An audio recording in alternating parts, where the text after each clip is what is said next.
Have you ever opened up a chest in survival to find it to be quite full? Or have you ever been wandering around in your survival world and happened to come across the most bizarre thing you ever seen, a naturally generated snow golem in your world?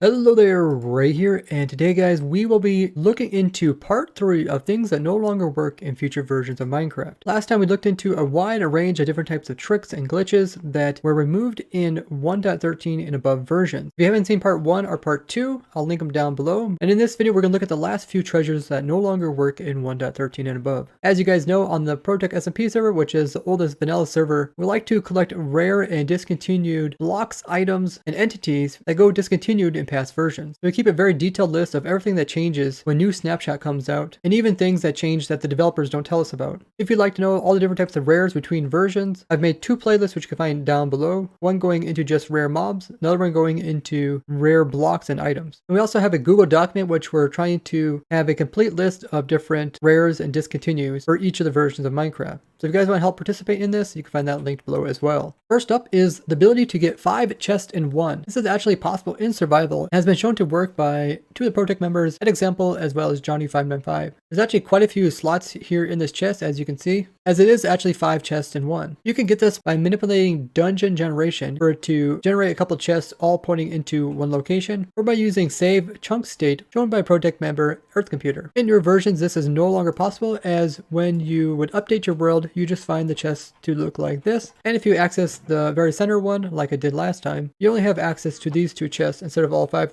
Next up is the ability to make floating sand or any type of gravity block by placing on top of a too high plant like this and then breaking the bottom one, and then it will just stay like that even though there is just air underneath of this. You can also do this with pretty much anything that shouldn't be floating, so something like carpet can also be placed on it and you can remove it. And they changes in the 1.13 and above version. So if I go ahead and place like sand up it, so I click right here, notice how the sand goes right on through it and breaks it. Even if I use like a support block here, place the block there and a sand here, you see it goes right through it. Carpet's a little bit different. You place carpet right here and you break it, you see it updates the carpet and it falls off. Now there are still ways to make like floating carpet or floating sand, you just can't use this method here. Next up is the ability to make entrance end portals glitch out other items. So if I go ahead and light this one, you can see we actually got another portal here that got the entire bottom of it wiped off. We've also got a door here that is just floating. If I happen to place a block beside this, you see it actually updates. So these are blocks that are in invalid states, and as soon as they're updated, they will pop off. There's actually quite a bit of cool stuff you can do with this, and I did a whole separate video going into all that detail, which I'll link below. In version 1.13, if you try to do a similar thing, go ahead and light this one. Notice how it just destroys it and updates it. You can get some pretty rare types of blocks by doing this prior to updating. Next up is the ability to place weird types of blocks on top of hoppers. In 1.12 you're able to place stuff like levers on top of hoppers and like turn them on to power them, but they removed this in the newer version. The 1.13 you're not able to place like levers on top of it, but you're able to place something like a door on top of it. They even removed the ability to place doors on top of these in version like 1.14 and beyond. The change they did between 12 and 13 is that they now make sure that where the block is being placed needs to actually have a supporting edge. So since there's really nothing supporting in the center, it doesn't allow you to place like a lever. But since there is support on the edges, you can still place doors there. But in 1.14 they changed this again, where they have to have the entire top surface being a support block in most cases. Now there's some exceptions like torches which can be placed without support. They also can be placed on like fences. Now in past versions like 1.12, it's possible for a flower to generate mid-air during some strange world generation, where pool of water would be placed underneath of where a flower generated, and it would pop off over time, as you guys seen there. Now in 1.13 above, flowers that generate like this will actually stay this way. So if you have any cool flower like this in your world, you can actually keep it as a kind of cool treasure. Next is the ability to actually get a floating banner in survival without there being any supporting block. Now if we try to do the same trick, we're here in 1.13, and this is a ghost block generated by Protech member Example. And if you go ahead and power this, it can generate ghost blocks. So this one's real, this one's fake, and this one's fake. And if we try to click on top of it like we did with the other one, you see it just vanished. If I try to click on top of this one, you see it gets put over here.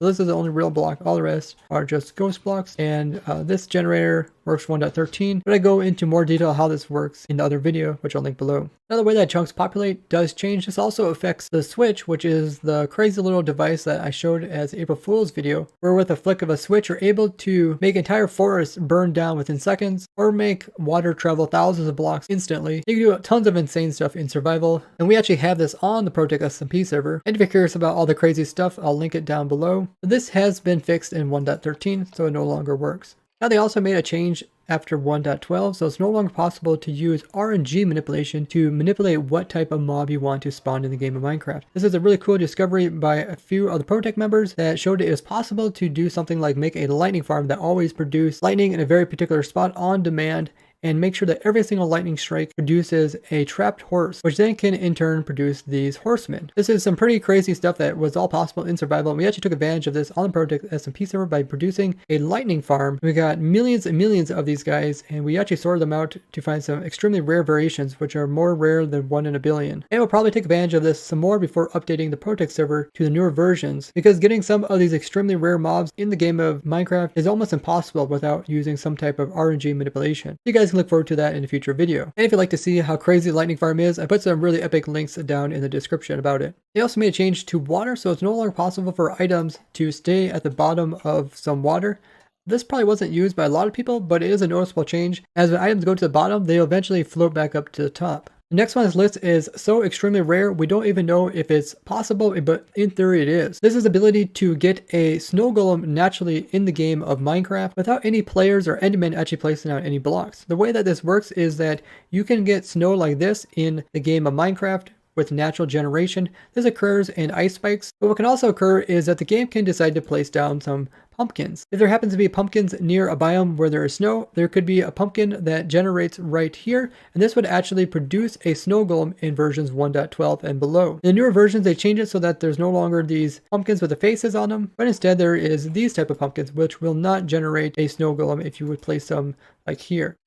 If someone was able to find a seed where this does occur, it would be the first time ever that a snow golem could have been naturally generated in the game of Minecraft. And Sam came to me saying that this should be possible in survival, but we're yet to actually find a real location. This next one's a quite strange one, which was discovered actually in the Minecraft code by one of the Protect members, Earth Computer, and it has to do with when the game generates trees, it makes these leaves that come on the trees a special type of leaf that normally decays if the logs nearby are removed. But in 1.12, it is possible to move the trunk of the tree during a very precise time where the tree is not checking to see if it can be decayed, and you do this in unloaded chunks on a chunk border. This makes it possible to actually remove logs from a tree without the leaves being able to decay. And you can actually tell that they're a different type of leaf rather than the one you place down. We're pulling up F3, and on the right hand side it'll say stuff like distance from log as well as persistence, meaning if the leaf is going to decay or not. Next up on the list is the bedrock and how it's formed at the very bottom of the world.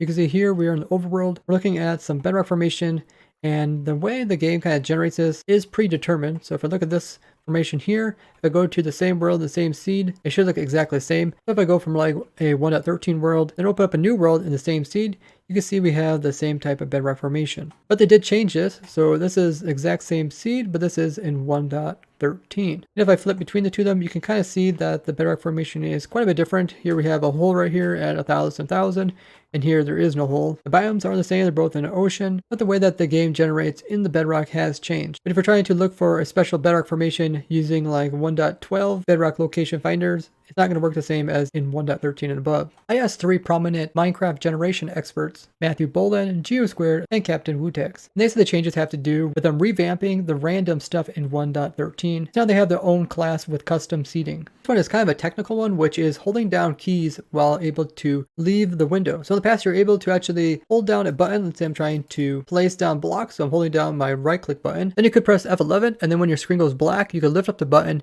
and then the game would always remember that your button was held down and would constantly be trying to place down blocks. Then you can always press F11 again to be in the normal screen while still having this effect apply. Now they did remove the F11 trick, but another way was actually found, which is holding down right click and then pressing F3 plus T, and then when the load screen comes up, releasing your button. And then whatever button you had held down during that period will be constantly held down. This allows you to AFK while placing blocks or doing a lot of other mundane tasks in the game of Minecraft. And you can also leave the window by doing Alt-Tab, and your player will still be holding down buttons. Next up, they removed a auto-clicking glitch that allow you to auto-click without using a macro. So you can actually auto-click in the game doing constant updates, which is different than holding down a button. This was a very strange bug that worked easily in single player, very difficult to pull off multiplayer, and also if you would happen to push any buttons, it would break it. I'm not going to go into detail on how it actually worked, but it did allow servers like the Protect server to be able to auto-click without using a macro. But more recently, they're working on the combat update version 2, where they're going to reintroduce auto-clicking without a macro.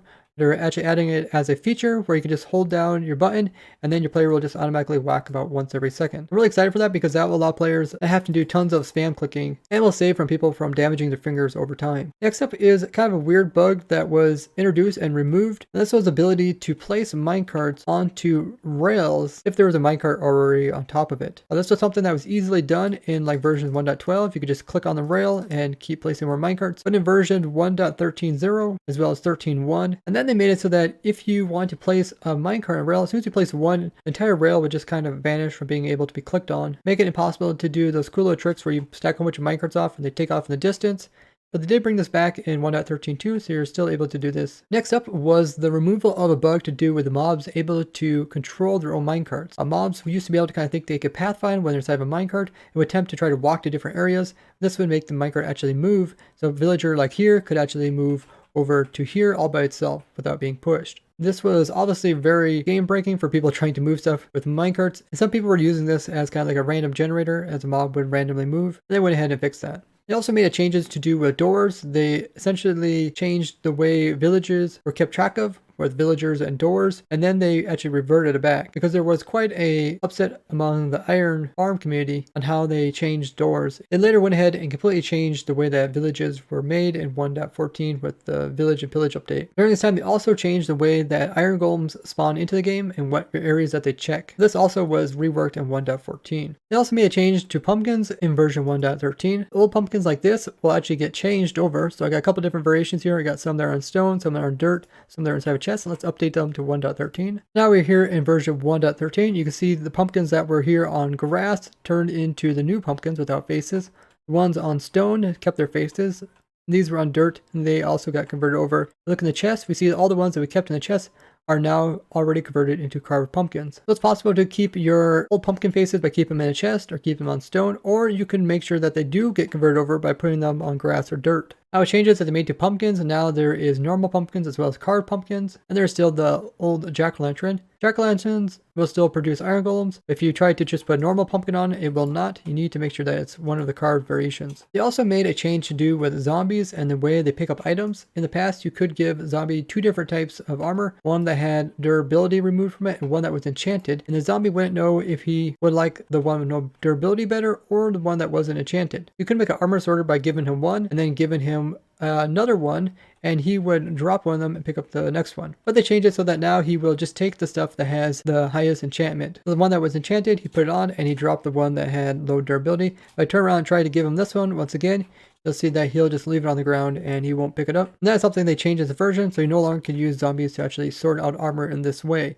Now you could still use zombies by killing the entire zombie to get it back and then starting a new zombie out with this type of armor on. But it's no longer really efficient to sort armor this way. They did later introduce the ability to place down armor stands automatically, and we designed some armor sorters. They're actually very effective. Not only able to sort out all armor separately, but also able to sort every individual piece from the different slots of the player. So it's able to sort all these different slots separately. Make sure you check out those videos linked below. Quite an extensive list of things that changed between versions 1.12 and 1.13. If there's something you think that we forgot to add, that is a major feature of 1.12 that is no longer in 1.13. Make sure to leave a comment on the Google document where we have all these listed. The document is a work in progress, so some of these might not be on it yet. If you enjoy learning about different types of glitches and exploits in the game of Minecraft, I have an entire playlist which is all just about that, which I've linked down below for you guys. I will also be continuing this series through the newer versions. As ProTech is getting closer to updating to those versions, you'll see a lot of this stuff being implemented onto our world. And as always, you can find the world download linked below. And don't forget guys to share this video with your favorite Minecrafter so they can learn about the weird changes that occur in Minecraft.